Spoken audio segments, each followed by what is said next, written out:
Bonjour à tous, voici la capsule de bienveillance de Sonia Milliard. Donc, aujourd'hui, je voulais vous parler des médiums puis des voyants.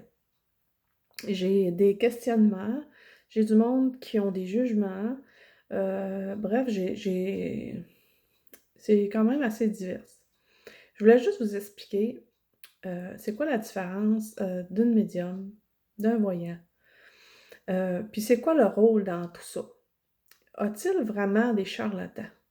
Ça, c'est la question qui est souvent posée, puis pas juste posée, mais il y a beaucoup de jugements à ce point-là.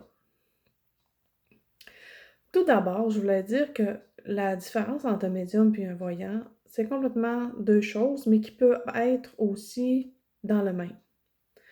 Moi, je suis médium voyante, mais il y a toujours des degrés là-dedans. Je vais vous expliquer. Comme en tant que voyante, en voyante, on peut être des clairvoyants. OK? Donc, ça veut dire la voyance, c'est des choses qu'on voit. Ça veut dire qu'on travaille avec notre troisième œil sur la vision des choses, la vision qu'on reçoit dans notre troisième œil. En fait, euh, c'est vraiment où j'appelle ça le sixième sens, là, mais on voit des images. OK? Donc, le voyant va voir des choses, puis il va ressentir des choses aussi, parce que le troisième œil est connecté à toutes les cinq sens. Ça veut dire entendre, OK? Quand je dis entendre, c'est vraiment au niveau de l'astral. Ça veut dire qu'on peut entendre des sons, des mots, de la musique, du côté astral. On peut sentir aussi au niveau du nez. Ça veut dire que dans l'astral, les défunts ont des senteurs particulières. Ça, donc, ça peut être, c'est vraiment au niveau du sixième sens quand on est développé. On a aussi le clair-sentience. Le clair-sentience, ça veut dire des choses qu'on ressent. Ça veut dire qu'on peut ressentir une énergie, une entité, toutes sortes de choses. On peut ressentir la personne, même pas nécessairement d'un défunt, mais quelqu'un qui est à côté de nous. Mettons qu'elle est dans la tristesse, on sent un mal d'être. Bien, si on est proche, si on est dans son aura, on va rentrer dans son énergie. Ça veut dire qu'on va ressentir le mal d'être. Ça m'est déjà arrivé de rentrer dans l'énergie d'une personne, puis me sentir vraiment fatiguée, tu sais, ça m'appartenait pas, là. OK? Donc, c'est ça la clairsentience, ça nous fait rentrer dans des... On ressent des choses ce qui est pas le nôtre. Euh, je n'ai-tu oublié la clairsentience, la clairaudience, la clairauscultation, la clairvoyance, bref. La voyante en tant que telle est capable d'aller aussi dans le futur. La voyante, je dis voyante ou voyant, c'est la même chose, je veux dire, ils ont les mêmes... tout ça fait en sorte qu'on est capable de prédire l'avenir. Ça veut dire que la voyante ou le voyant va travailler d'une manière différente d'un autre. Il y en a qui vont prendre des cartes, des mains, des dessins, il y en a qui vont prendre la boule de cristal, du thé, il y en a qui voient dans les thés. D'une manière ou d'une autre, une personne qui a la capacité peut voir dans n'importe quoi. C'est juste qu'on fait le choix de prendre quelque chose qu'on est à l'aise. On n'aurait pas besoin de se servir de quelque chose parce que une voyante peut canaliser aussi. Parce que tout est relié au niveau du troisième œil. Ça veut dire que le troisième œil ouvre le canal aussi, puis c'est là où la communication rentre, où ce qu'on reçoit des choses. Donc, la voyance, c'est ça. La médiumnité, c'est la capacité, et on a pas mal tous le même don, mais il y en a qui ont plus un ou l'autre. Tandis que moi, personnellement, je suis plus forte dans ma clairvoyance, OK? Donc, du côté voir les choses. Un médium, lui, va communiquer avec les défunts, OK? Donc, il va recevoir par sa clairaudience, il peut entendre les défunts ou par télépathie. Il y a toujours deux manières d'entendre le défunt. Moi, ça m'est arrivé à l'occasion d'entendre des mots, Mais souvent, c'est plus par télépathie. Parce qu'une entité va plus envoyer par télépathie. Ça veut dire, c'est vraiment en communication de télépathie. C'est qu'on entend parler dans notre tête, mais c'est pas nous autres, c'est vraiment le message qui rentre d'une entité. Le médium peut aussi, en fait, recevoir en image aussi, là. Il est pas nécessairement juste entendre, il peut voir. Souvent, va voir les images que lui va y montrer. OK, le défunt va y montrer des choses.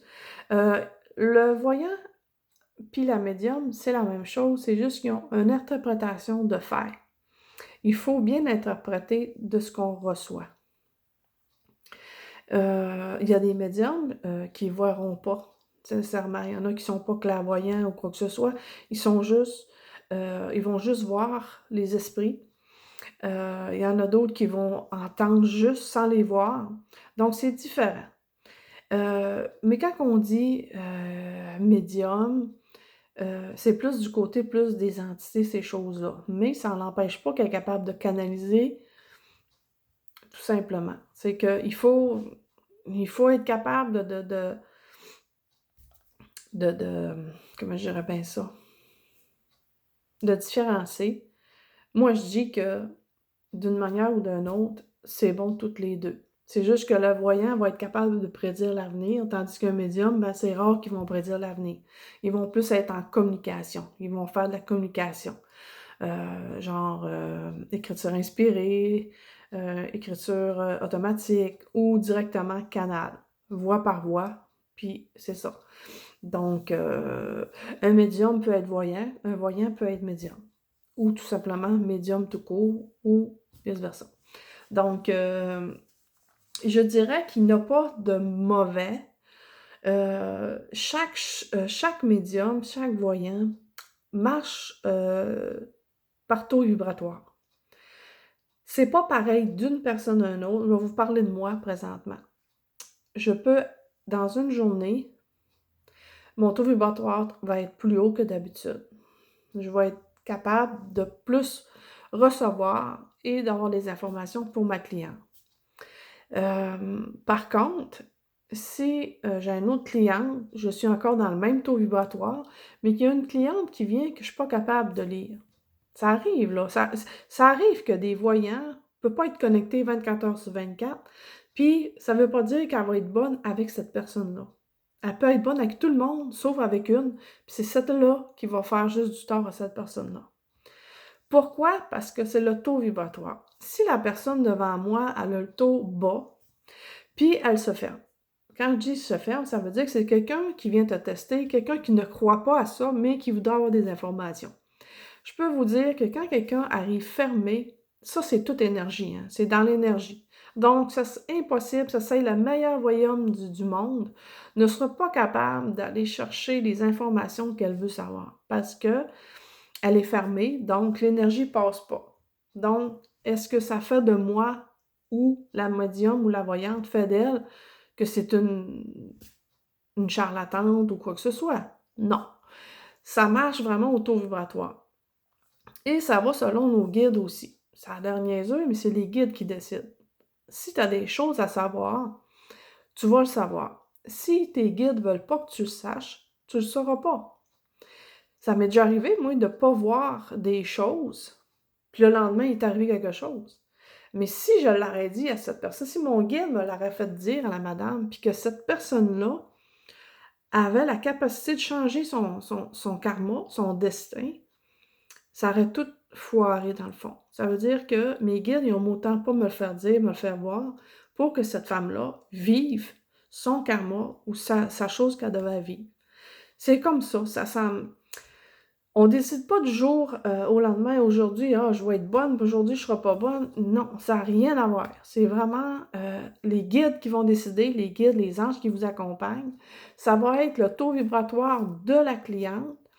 Est-ce que c'est une personne qui est fermée? Moi, quand quelqu'un qui arrive demain, puis là, c'est comme ça, déjà là, elle est fermée, tu sais, donc on n'est pas capable de lire. Puis moi, je dis tout le temps aux gens, sois à l'aise.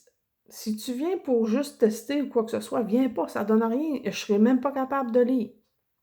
Malgré que ça n'a pas arrivé souvent, là, mais il y a des fois que c'est pas facile parce que là, on essaye vraiment de trouver, d'aller rentrer pour aller chercher les informations.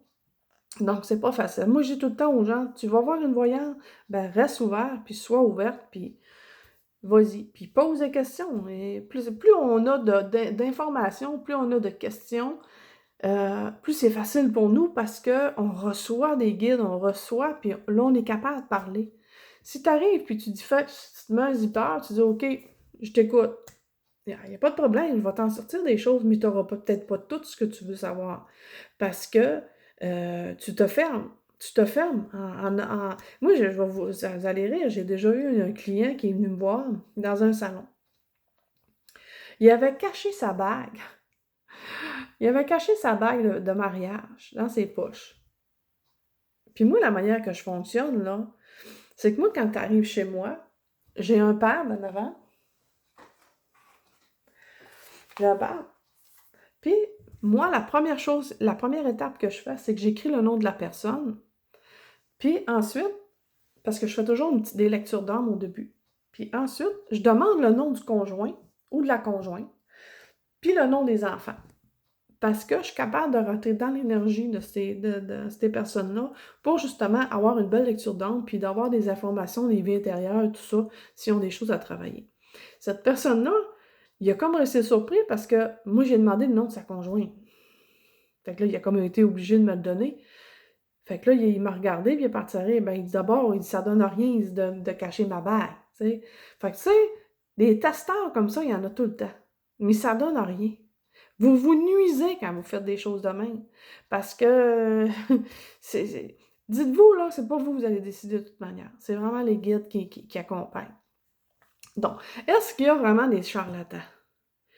Il y en a, mais c'est plus le côté. Il n'y en a pas beaucoup. Je peux vous dire qu'il n'y en a pas beaucoup. Des vrais charlatans là, qui disent, regarde, moi je fais ça, là, puis c'est rien que pour faire de l'argent, puis je dis n'importe quoi. Je crois pas à ça vraiment. Parce que il se rendra pas bien loin. Parce que la première séance qu'il va avoir avec la personne, ça va être fautif. Fait qu'il n'y aura pas de client. À moins qu'il fasse des annonces, des annonces, des annonces. Moi, je dis plutôt, c'est les gens qui disent qu'il y a des charlatans parce qu'ils n'ont pas eu ce qu'ils ont voulu savoir, ils ont pas été prêts à entendre ce que la personne a dit, ou c'était des fausses déclarations que probablement c'est parce que souvent, quand il y a des entités qui viennent dans l'énergie, dans la consultation, fait bloquer, fait faire des mauvaises vibrations, puis fait des faux messages. Donc, ça arrive, ça, des fois. Moi, quand je me fais déranger par une entité, il va m'empêcher de lire l'autre personne. Donc, il faut le plus souvent, quelqu'un qui est habitué va demander à cette entité-là de partir puis de s'en aller justement pour ne pas faire des fausses présentations, des fausses lectures. Donc, tout joue dans le taux vibratoire. Si la personne, le matin, comme je vous dis, ou même la voyante, qu'il y a une journée qu'elle est plus, il est arrivé une mauvaise nouvelle, elle est stressée pour quelque chose, mais qu'elle continue à faire ses consultations pareilles dans sa journée, cette journée-là peut la déranger puis peut donner des mauvaises informations, des mauvaises choses parce qu'elle n'est pas toute là. Donc, c'est pas de sa faute, là. Le lendemain ou v'là une semaine, elle devait être super efficace. Mais les médiums, les voyants, c'est pas des machines. C'est vraiment des personnes, c'est dans l'énergie, c'est dans la taux de vibration, tout est là-dedans. Fait que moi, je dis, il y en a plus de «Ah, elle est pas bonne, c'est une pourrie». Non, c'est parce que cette journée-là, il y a eu quelque chose qui a dérangé dans l'énergie ou quoi que ce soit. Puis, parce que, tu sais, vous allez l'avoir la preuve. Ah oui, toi, tu dis ça de elle. Ah ouais, puis moi, j'ai trouvé pourri. Hey, moi, elle était bonne, elle me dit telle affaire, telle affaire. Une charlatane, là, ça va être pourri pour tout le monde. Puis elle fera pas de clients. Mais ça arrive. Fait que c'est pour ça que je dis que je crois pas à ça vraiment des charlatans. Il y en a peut-être, mais c'est vraiment des personnes autres que des tireurs de cartes, ces choses-là. Tu sais, parce que des erreurs, des fausses choses, il y en a, mais il y en a pas tant que ça, là. On s'entend qu'il y en a Même moi, je me suis fait traiter de charlatan, là. ça, mais ça avait pas rapport avec le client. C'était un autre médium qui me traitait de charlatan. On s'entend? Donc, ça, c'est la jalousie, c'est l'ego spirituel qui est très fort ici dans la région. Mais il faut pas embarquer là-dedans. Moi, j'embarque plus là-dedans. Regarde, je laisse tomber là-dessus, puis je fais mes choses, puis tout le kit. Donc, c'était ça que je voulais parler. Euh, je voulais dire autre chose. Je me semble que... Bref, je me souviens plus ce que je voulais dire. Bon, mais en tout cas, mais c'était ça. C'est que je voulais parler, c'était quoi la différence aujourd'hui.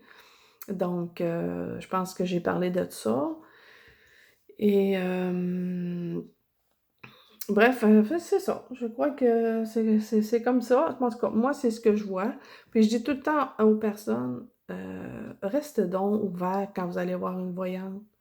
Fermez-vous pas, ça donne rien. Vous vous nuisez dans votre propre chose. Vous payez pour aller voir une voyante. Vous payez pour avoir un service. Restez ouvert. Tu sais, c'est plus facile pour eux autres, là. C'est vraiment plus facile. Puis vous allez avoir vos réponses parce que c'est toujours guidé. Toujours guidé, toujours, toujours, toujours avec les guides. On dit pas que c'est les cartes qui parlent, là. Oui, ça aide les cartes, mais je veux dire, en gros, là, c'est vraiment la guidance qu'on a. C'est les guides, les anges qui nous accompagnent ou de la personne. Donc, il faut rester ouvert. Euh, ce que je voulais dire, donc, il y avait une autre chose, j'essaie de me rappeler. Euh, ils disent que. Il y en a qui disent que. Moi, ça me fait pas rire, ça me dérange parce qu'il y en a qui disent que si elle demande de l'argent, c'est une charlatane. Non, ça marche pas comme ça dans la vie. C'est un travail. Puis travailler dans l'énergie, là, c'est épuisant à force de le faire. Puis c'est un métier comme un autre. Toutes les personnes que je vois, moi, qui travaillent, sont rémunérées. Puis même anciennement, ça doit remonter dans les années 1700. Je me souviens, on voit des films des fois, les messieurs qui se promènent avec des carrioles de chevaux. Ils se faisaient payer, là, puis c'était des voyants, là. Tu sais, oui, on peut donner du gratuit, puis je le conseille d'en faire, parce que moi, j'en fais. Puis pourquoi, on va vous expliquer. Si une médium ou une voyante donnerait satisfaction gratuite tout le temps, elle ferait ça gratuitement tout le temps, ben ça, là, ça fait un déséquilibre au niveau énergétique. Puis ça, je peux vous le dire, je l'ai vécu. À un moment donné, je le faisais beaucoup, beaucoup gratuit. Puis à un moment donné, je me suis vidée énergétiquement. Puis là, c'est là que je me suis rendu compte que j'étais vidée. Puis je savais pas pourquoi, parce que c'est quelque chose que j'aime. C'est un métier que j'aime. J'aime partager, j'aime donner, j'aime. Puis une médium m'a dit: «Sonia, non, ça fonctionne pas, c'est pas comme ça, il faut que ça fonctionne». Puis là, j'ai allumé. J'ai allumé parce que j'ai dit: «OK, je vais demander des sous, je vais».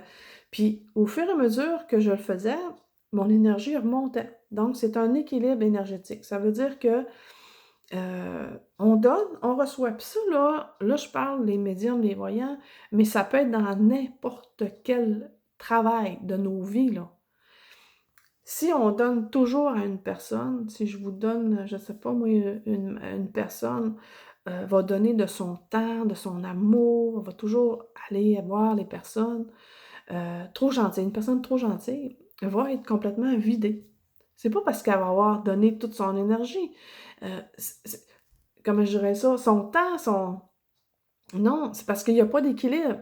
Puis tout est équilibre. Tu sais, le yin et le yang, la lune et le soleil, tout est équilibre sur Terre. L'homme et la femme, ça va être comme ça. Ça veut dire que il faut avoir un équilibre. Ça prend les deux.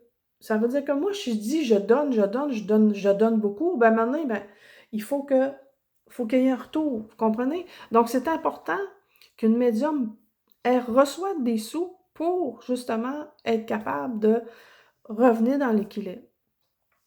Pour en donner, moi j'en donne, je fais des tirages, j'offre souvent sur Internet, bref, je m'en vais m'équilibrer là-dessus. Puis soyez soyez à l'écoute de ça parce que c'est important. Pensez-y. Est-ce qu'aujourd'hui,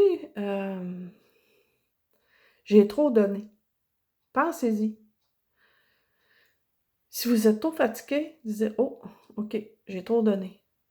Ça veut dire que là, vous allez arrêter de donner aux autres, mais vous allez vous donner à vous. Là, ça va vous aider. Ça va aller chercher un équilibre. Parce que donner aux autres, il faut se donner à nous autres aussi. Il faut recevoir. Donc, c'est comme ça marche dans la vie. Donc, fait que les personnes qui disent: «Ah, elle est pas si bonne que ça, c'est une charlatane parce qu'elle se fait payer».